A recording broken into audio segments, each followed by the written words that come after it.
G'day and welcome to this Mark's Reviews and Tutorials video. This is a special edition, this one, because we're going to be replacing a door handle. This one's all loose, but there's a very special reason for that, and that is because we've had someone trying to get into my garage. Have a look at that. There is supposed to be a doorknob like that on both sides, and that one has been fair income smashed off. Have a look here at all the marks on the door. There's marks down here. If you come through out here, you can actually see the rock that they've used out of our garden. And you can see here, there's pounding on the door frame and on the edge here. But the amazing thing is that there. Have a look at how pounded down that is. And you can see it's knocked it down. The good news is that all of that work didn't get them inside. The lock held and they weren't able to get inside. And this is just a standard builder's lock, you know, just the cheapie that you get at your hardware store. But it did the job.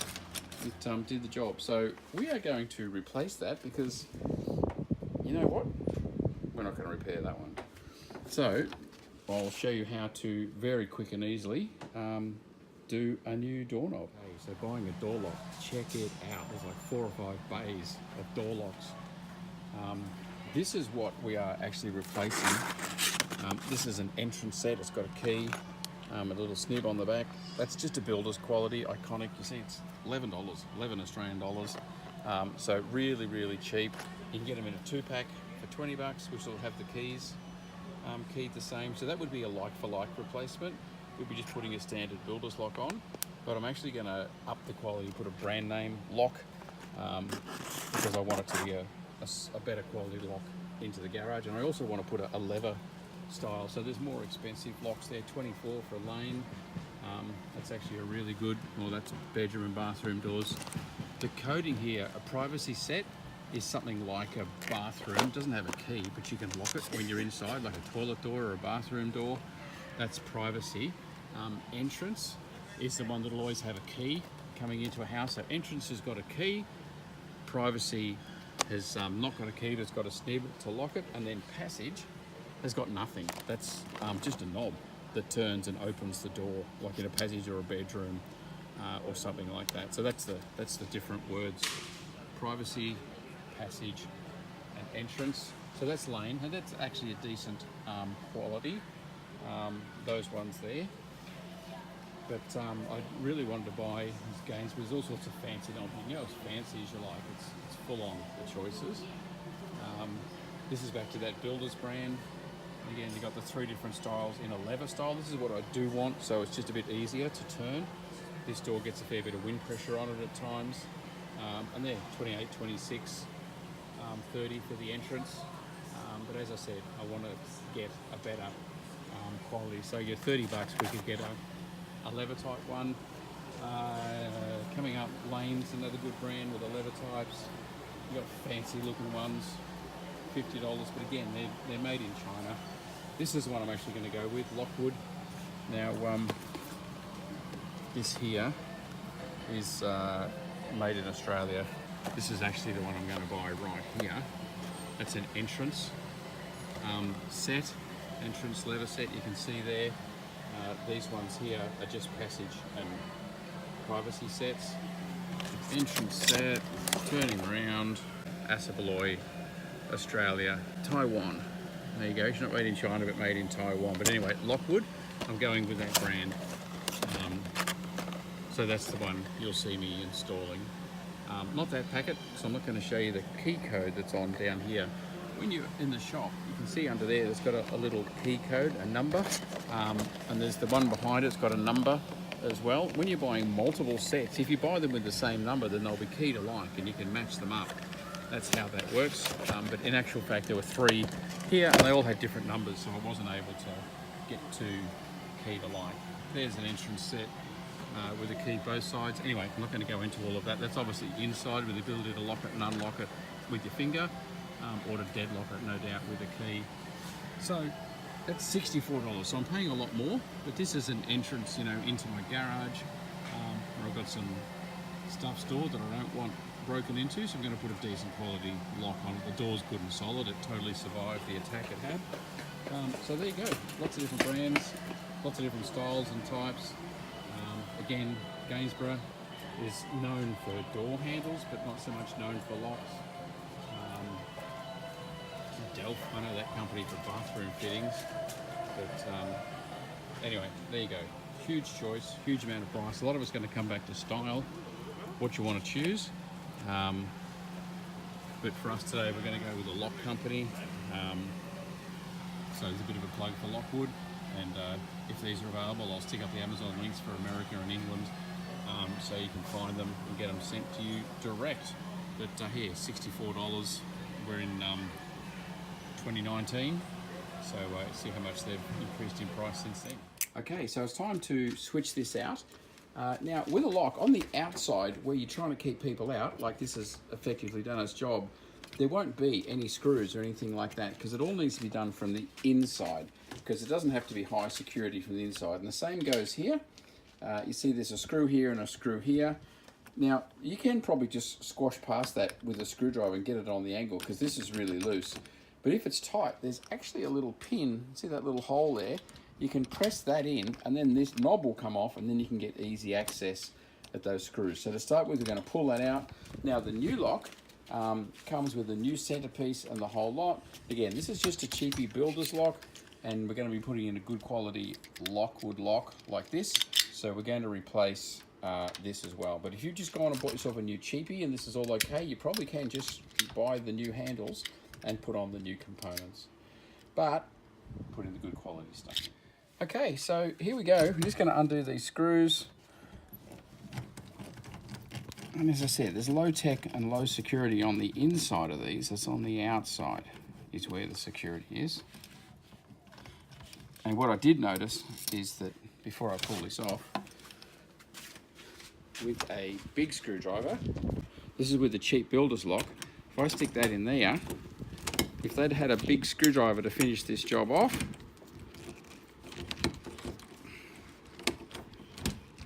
you see that? And with either Phillips head or a straight screwdriver, let's try this one. Yeah, look at that.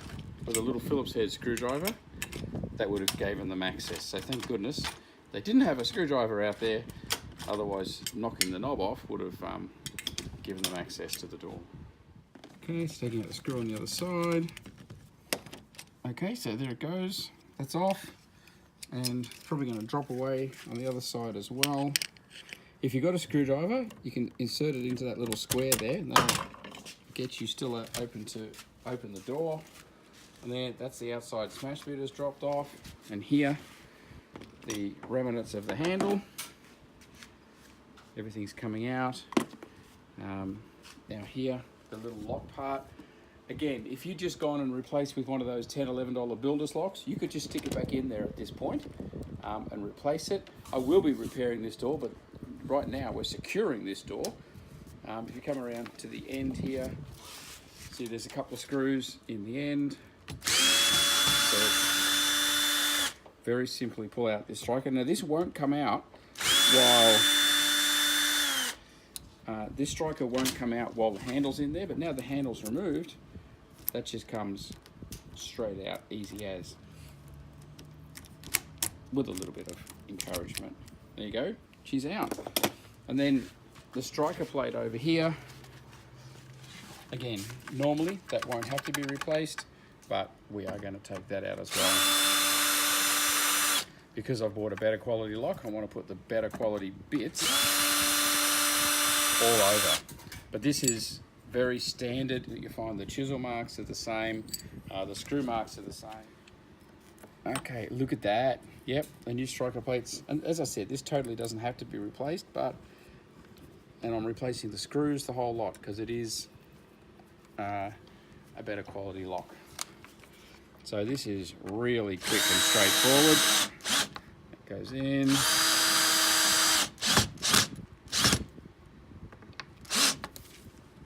Beautiful, nice and tight. Okay, so now we're putting in the internals of the door. This it has to be done in this order. This part first, and then the handle second. and the handle actually holds it in place. Now the direction of the door is going to come and strike has to go that way. That can be put in upside down. Obviously that won't work up on the striker plate, so we need to have it that way so that when it strikes, it presses that in. Okay, you want to run those 2 screws in. You stop before you go all the way. I want you to wind that out a bit. See how it's sitting out here? It's sitting out. What you should do is, that's it. Run it, and then run the bottom one in, and then not quite to touch, the same as that. So it comes up square and flat and even and nice. That's it. That's now sitting down square, so you can do them. Now, we've got the little clicker thing. We'll put that on about 8. That's the adjustment for how hard it turns. So do that up. That's it, and then the one below it. That's enough. Once it's clicked, that's enough. Done. Beautiful. Now that is really tight in place. Awesome. Okay, so here we go. Time for the handle to go in. Now, obviously, the things here, you've got to have the lock, the key part on the outside of the door, and the handle so it's not in the way here, but they're all reversible and changeable, so you can set that up. And this one has a little pin to hold it up nice and straight. So that inside, and then the other side slips straight over the top. And if you find it won't go fully home, you may have to turn that little pin to line it up. That's now in place. Now we put the screws in and do them up, and that is totally the job. Okay, so simple as. Now you do those up. Now I'm not doing this up with a drill because I don't want it to scratch on here and rub. And also I want to pull it up square. You can get to one side of the screw here, and obviously just by turning the handle you can get to the other side right there. So we'll do those 2 screws. So here's an important little tip for you. You see, we've tightened up the 2 screws, and you see the handle isn't returning great. It's only coming there. It's actually dragging a bit. That shows you've done these up a little bit too tight. It's actually going to come good. But if you find that like it's only coming back a little bit, then it means you've squished it a little bit too much. So you can just back those off a little bit, and then it'll return full back up to where you want it to be. But there we go, that's now done. So what we need to do now is check the key. I've got it locked, and I would recommend doing this before you actually lock it. You want to unlock the door. So you just run through all your tests. Can you open the door? There you go. Unlock. Is that locked? Don't worry about giving you the key out, just lock it. Okay, then there'll be a one position where the key will come out. There you go, that's locked. Okay, brilliant. That is job complete. I will put some links in the description for all the tools we've used, including the drills, screwdrivers, things like that, and also some quality locks. And I'll also put some links to some just standard locks. And I'll also put as a matter of fact, it probably would have been up by now, a screensaver for when we do that repair. In the real brief form, that's damaged quite a lot. There's some quite deep scratches there. So what we're gonna have to do is give it all a sand to start off with, get it as smooth as we can. And then I'm actually gonna spray it with some spray putty. It's an automotive product, but you can put some skin coat on it if you want, but I've got some spray putty, so I'm just gonna spray that on, let it dry, and then give it a sand again to get it all flat. And then we're gonna take the opportunity to repaint the entire door and the door frame and the whole lot. So we'll show you that in another video. Okay, lock done, well done.